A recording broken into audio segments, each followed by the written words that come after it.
Yo, YouTube dudes.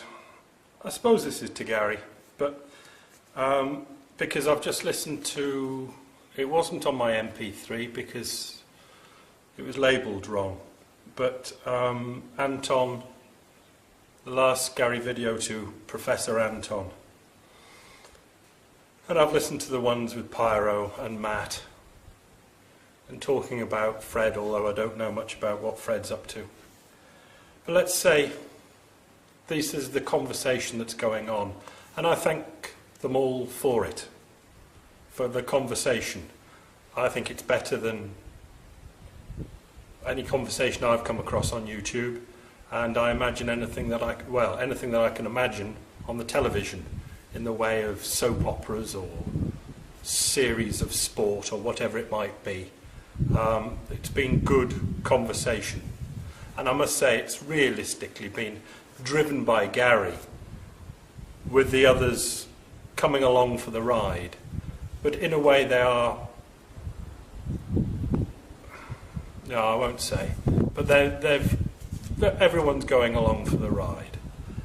I was a bit upset about the Matt one.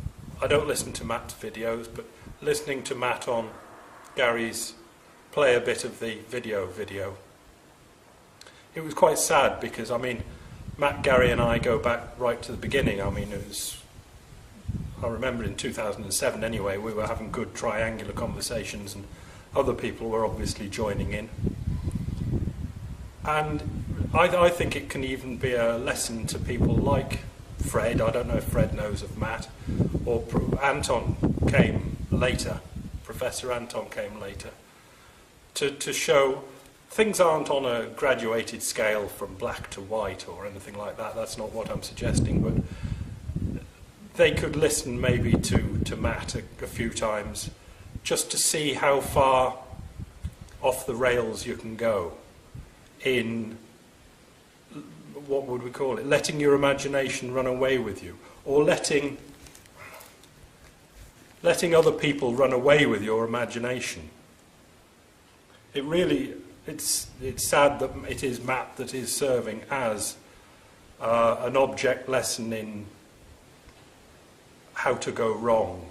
But this is obviously, I know, under the great heading of it really doesn't matter, and Matt going wrong, it doesn't matter, but if it does point some other people in the right direction of how you should not let other people push your mind around, maybe that's good, but we know in the great scheme of things that doesn't matter either. Pyro, quite frankly, I've listened to Pyro's videos via Gary videos, and for a long time I was thinking, careful Gary, because he's having you on. Nobody could possibly be that stupid. But thinking back on it, Matt, Pyro, Fred and Professor Anton kind of came to my attention by coming into the free will debate or conversation, and all on the side, in one way or other, of yes, we do have free will, and you are wrong, let's say Gary and I, to assert that you don't have free will. And I'd like to say that free will thing is attached to what I'm going to talk about, because I've taken notes on this one. But I think it would be too complicated for me to try and link it in. But I think it is instructive that the people that are recalcitrant at accepting what Gary's saying, although being, in my opinion, beaten by vastly superior argumentation, refusing to see it in very, very, very clever ways. These people are very clever in their own way, and it's hard for me to say they're clever and wrong, because that's implying that I'm even cleverer by being right, and I don't want to go that one, but it does appear to me that the only things that I've cared to discuss in an argumentative conversation, free will and the meaning of life with either of the four, they come with clever nonsense to push it back. And I think that's what it is. It's just pushing it back or pushing it away. It's not. They've tried various what sound like logical arguments, but have never really come close to succeeding because, well, I don't think they can, obviously. And now with Gary on the suffering front that I don't push, I can see I evaluate the argument, and if suffering is a criteria, and when they accept it as a criteria and still argue it, they seem futilely stupid to argue it because they are again being beaten by much more solid arguments. But in a very clever way, and this is in a way, I'll just go through a couple of notes to show why this is, for me, worth listening to, or it should be worth listening to for anybody, or no, just for me, I think. Because they're clever. Even Pyro, in his seemingly madcap way, must be quite clever to think of all these utterly crazy evasions of Gary's thrusts. I'll leave it there. So, in this particular video that I listened to on the MP3, because I downloaded the video and ripped the MP3 off it before putting it in on my ears, Anton, I'll call him Anton because I forget his Christian name, but he's Professor Anton anyway. Look him up on YouTube if you don't know who I'm talking about. Generally what we had in the conversation was Anton talking from a personal point of view and Gary coming from a collective point of view, arguing what he thinks is collective fact for collective humanity or sentience.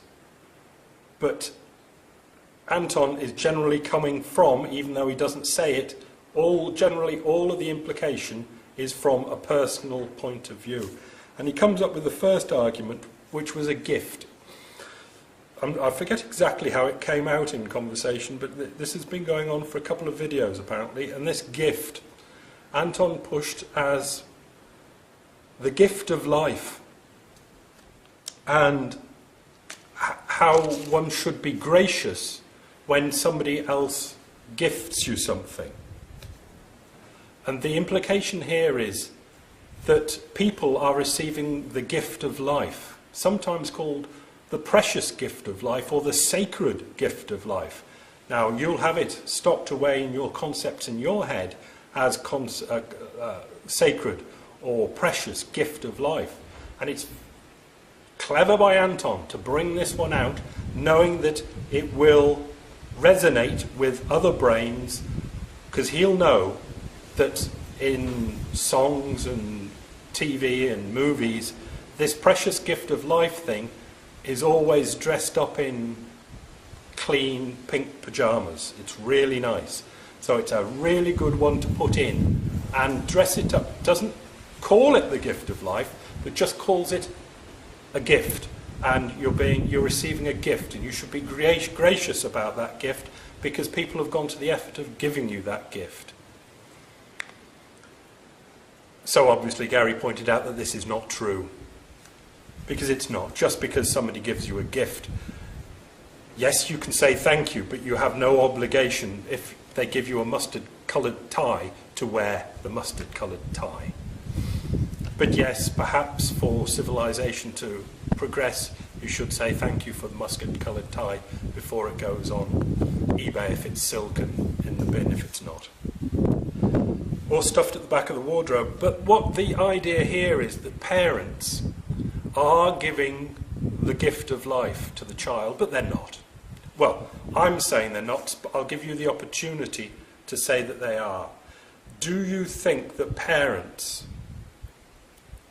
Conversation might go something along the lines of, these are responsible parents that are making a family and they're going to have 2 children, they've got enough money, they're going to teach them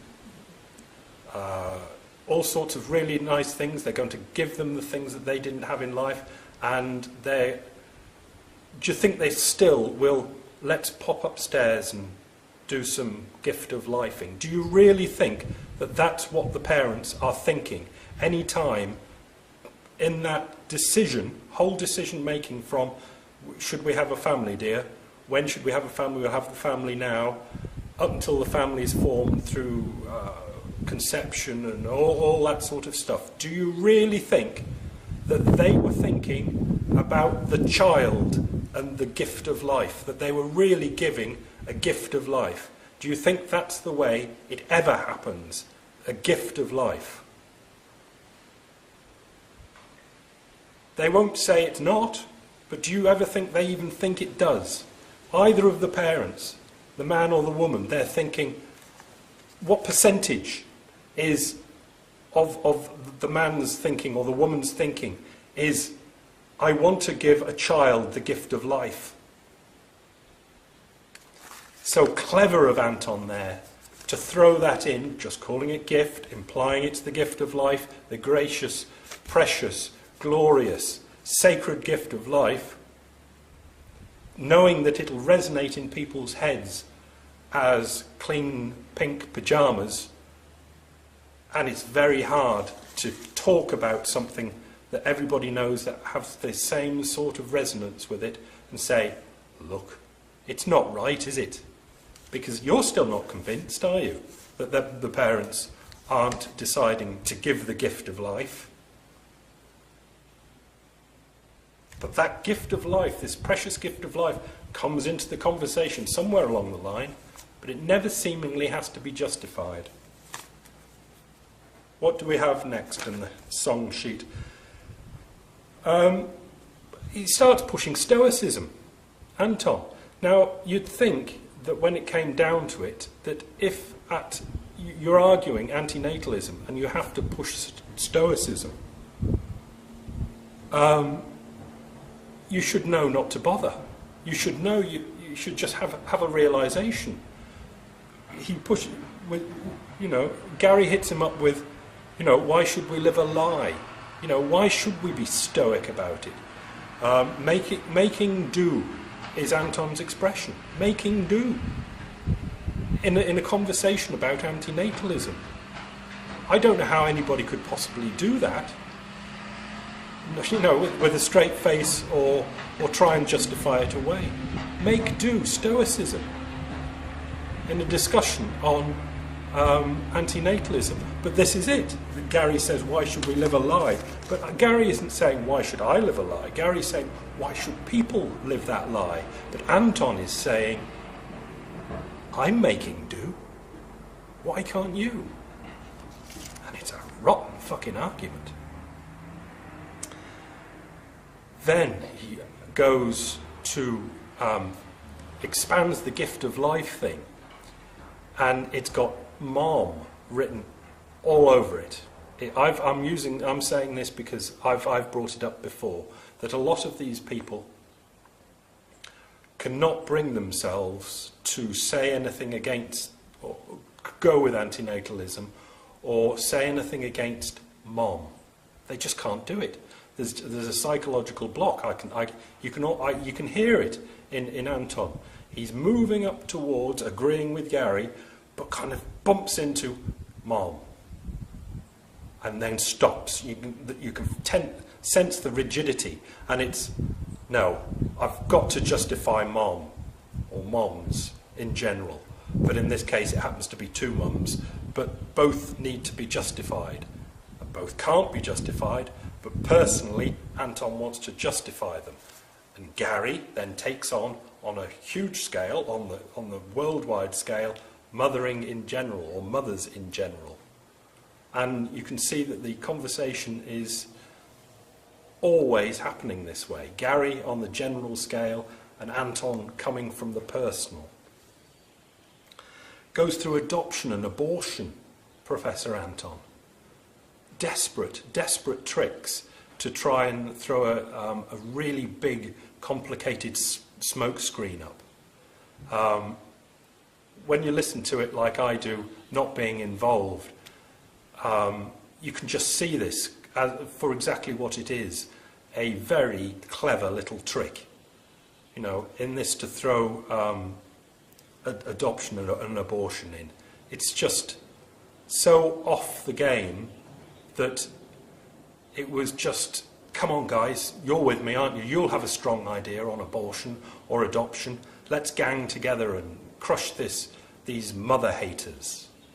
And I didn't like it. You know, I'll do that sort of thing, I'm sure. And I'm sure Professor Anton had no idea he was doing this. It was just coming out. Psychology it is. But this is what we were dealing with. Gary is often talking about that he's dealing with. People dealing in psychology when he's trying to deal in larger concepts of philosophy. And then Anton comes with guilt expiation, saying that the antinatalists are hitting this line because they feel guilty that they're not doing more for the world. Again, cruel's maybe a bit crude. It's not crude, but it's not a crude trick. It's a very clever trick to try and lay upon antinatalists that they have a psychological problem going on, and it's because they aren't doing enough in the world to make the world better, that they're hitting up this antinatalism. Again, I'm sure Anton didn't think of this and go, ha, ha, ha, that'll get him. It's just a desperate brain, a desperate, clever brain, just comes up with this sort of stuff to protect itself and what it thinks it stands for,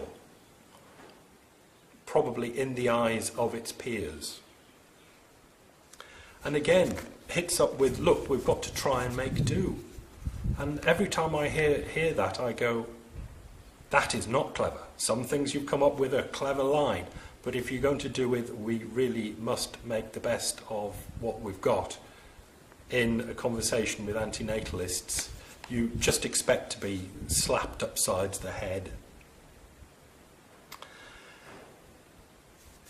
He says then that the antinatalists can't, I've written it this way, can't, don't or won't find meaning in life. Can't, don't or won't. Either of those he would be quite happy with. And what he's implying is he can. He didn't say he can. And I fear he can't and doesn't.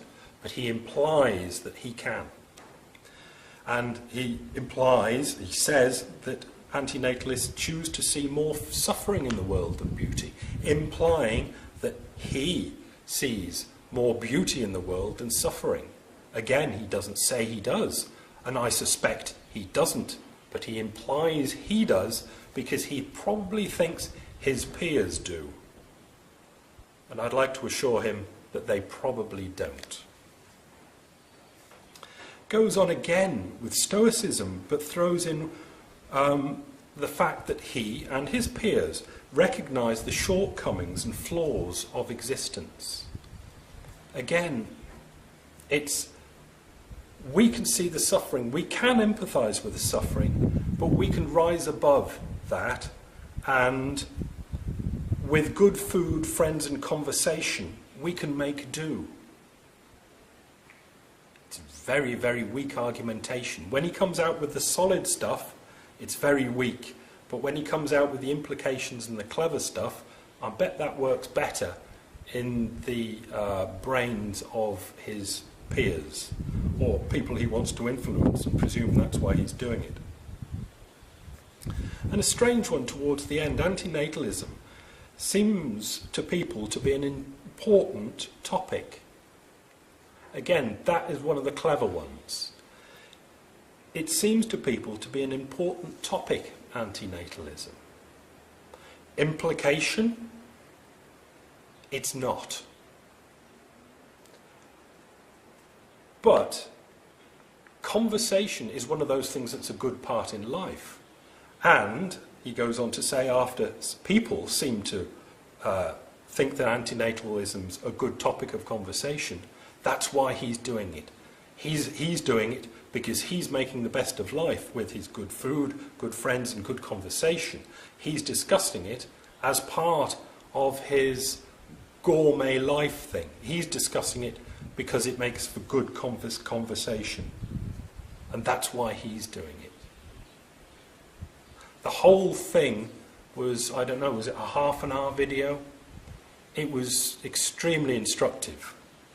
Because I listened to it on the YouTube and decided it would be good enough to put on my MP3 and then make notes. When dissected, Anton is completely right. It does make for very good conversation. And I thank him and Gary for having it, because I find it very entertaining indeed. It does help me make do in this world.